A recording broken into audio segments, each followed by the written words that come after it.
all Tesla news for the third week of February. Welcome to My Tesla Weekend. In this President's Day shortened trading week, Tesla closed at $781 on Friday, down 4% for the week, compared with the Dow Jones, which was flat, the NASDAQ, which was down 1.5%, and the S&P 500 down 0.75%. But if you go back 6 months and look at how Tesla did, my gosh, you're still up almost double. And let's go back to a year. And look at that. You're up 336%, 333.6%. These are still very exciting times. And even closing at 781, that only takes us back to earlier this month. Not bad. Not bad. As always, if you want to skip to the news you care about, look for the timestamps in the description or the progress bar. Tesla may have already made more in profits from Bitcoin than electric vehicles.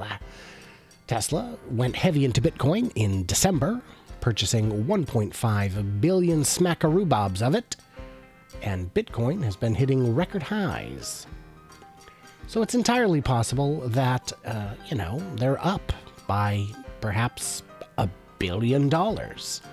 Yeah, it'd be great, but it's just in holding. It's a storage. It's not necessarily an investment, even if it is returning dividends. Tesla registered 8 out of every 10 EVs in the US. More specifically, 79% of the total EVs registered. Tesla does dominate in the US and only grew 16% in 2020. But, it was a bad year for all the other guys. Chevy Bolt, 3rd place. Not bad. Although in Europe, there are vastly more options and more coming online pretty much every day. Big thank you to my Patreons who get early access, bonus content, and help keep the channel going. I can't do this without you guys, and every sponsor gets me closer to going full time. Tesla Giga Berlin's final environmental building permit won't delay construction, says Minister Steinbach.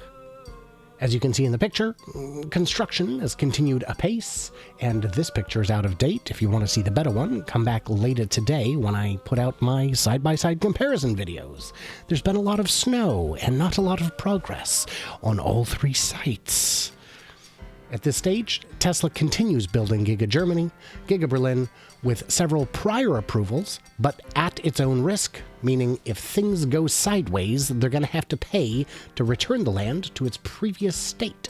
Could you imagine demolishing all that beauty? In Fremont, Tesla has filed to expand their factory and make the Model Y tent a permanent fixture, with the addition of foundations, plumbing, and electrical work. They will not only do that, but expand the place overall. Here we can see new sections going up next to the current tent, where they will continue building cars. And here's the outdoor GigaPress for some reason. Don't know why you'd want to put heavy equipment outside in a coastal city where it could be exposed to salt-laden air. Tesla's Models 3 and Y have undergone a subtle price drop on the standard range models, with the performance ones going up a little bit. So they cut the price ever so slightly, 2.6% cheaper for the Model 3 SR Plus, and the performance one went up almost 2% to $55,990. So the Model 3 is now $36,990 for the SR Plus. That's pretty impressive, considering the SR was only meant to be $35,000, and this comes standard with what I can only call enhanced autopilot. Metal Center News is reporting that Ferris 85 to operate an 85-inch slitting line at Sinton, Texas. What is a slitting line? It's a giant machine that cuts rolls of steel, in this case stainless, to a specific width. This will be the largest one in North America, capable of producing rolls 85 inches in width. Why is this important? Because Sinton, Texas is where Steel Dynamics is and where the steel for Tesla's Cybertruck will be. News reports Thursday said it is rumored to have a deal with Steel Dynamics to supply the steel for Cybertruck.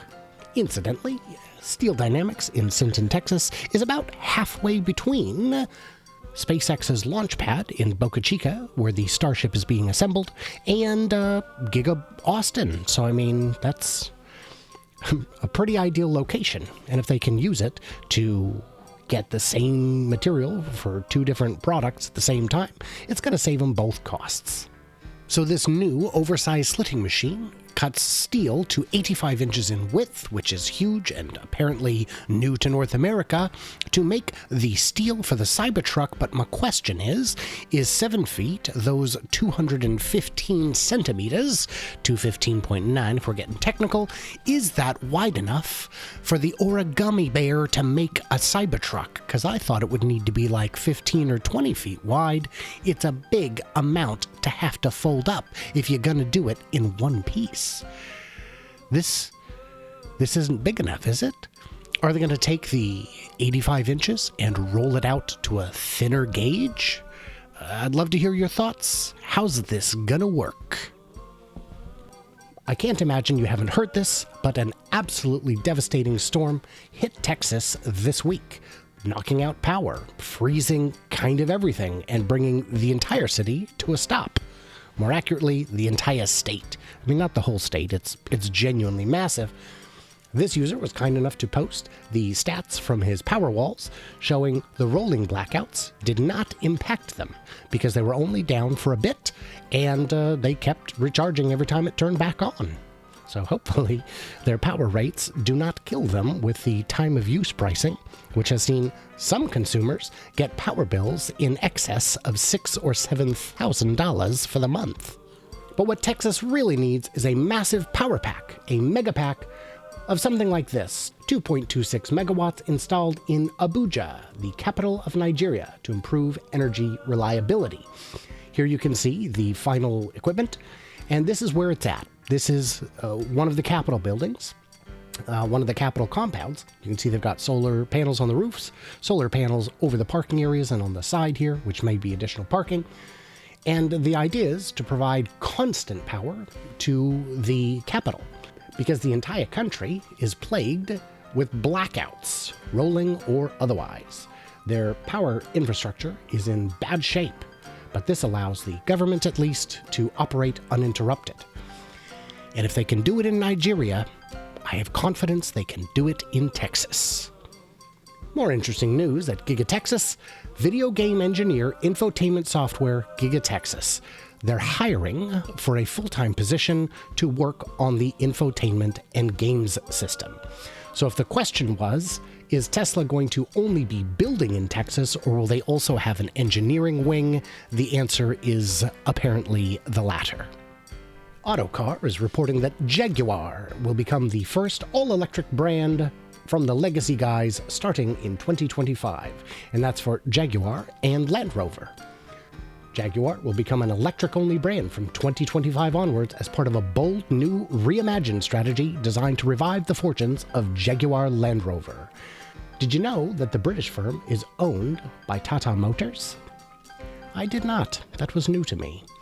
They had originally set a net carbon zero of 2039, but that is ridiculous, so they're going to do it sooner, starting with 6 EV variants within the next 5 years, one of them the first all-electric Land Rover in 2024, just in time for their deadline. I don't know. I'm excited. I hope it happens. Mercedes-Benz has canceled the launch of the EQC electric SUV in the US, and I am not surprised. While Mercedes does very well with their fit and finish, it is a comfy, luxurious car. This was not going to be a seller.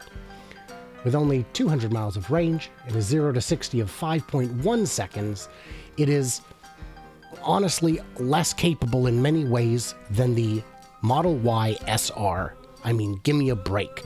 5.1, the cheapest Tesla can do it in 5.3 for the Model Y, and I mean, it's just ridiculous. And 200, and let's take a look at the price tag, because this is going to be a doozy. $69,000. Nice. Before U.S. incentives, so you get $7,500 off. But 60 grand for a car that goes 200 miles and is not fast? I don't know, man. I think it would have been a tough sell. A couple years back, we learned that Ford and Volkswagen were going to team up on EVs, with Ford the first outside automaker to use VW's MEB platform.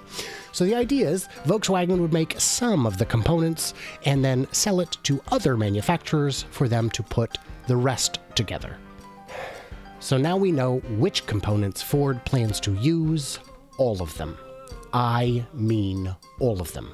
The shifter, the axle, the support frames, the battery, the motors, everything. Ford, who 100 years ago broke the mold by no longer being a coach builder, but by making their own cars entirely, has once again gone back to being a coach builder. They're just going to buy a Volkswagen and slap this on top. And I mean, I got to be honest, slapping other cars on top of a Volkswagen can be pretty cool.